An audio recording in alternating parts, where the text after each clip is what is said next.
how to apply for TikTok Shop part creator. So hello guys, in this tutorial video, I will tell you how you guys can do that. So for that, open TikTok app. Now click on your profile pic.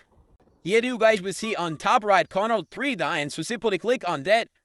Now you guys will see TikTok Studio Balance Business Suite, so simply click on TikTok Studio.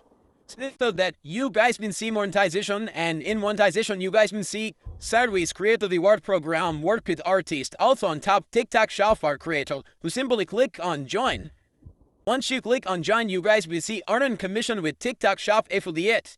Also, you need to have 18-year-old. Also, you need to have at least 500 followers for that. Also, your account need to follow community guidelines. So once you are eligible, after that, click on receive marketing message from TikTok Shop. Also on by continuing, you agree TikTok Shop creator term of use. Once you select these two, after that, click on apply. And once you click on apply, you will be eligible for TikTok Shop for creator. That's how you guys can do that. Thanks for watching.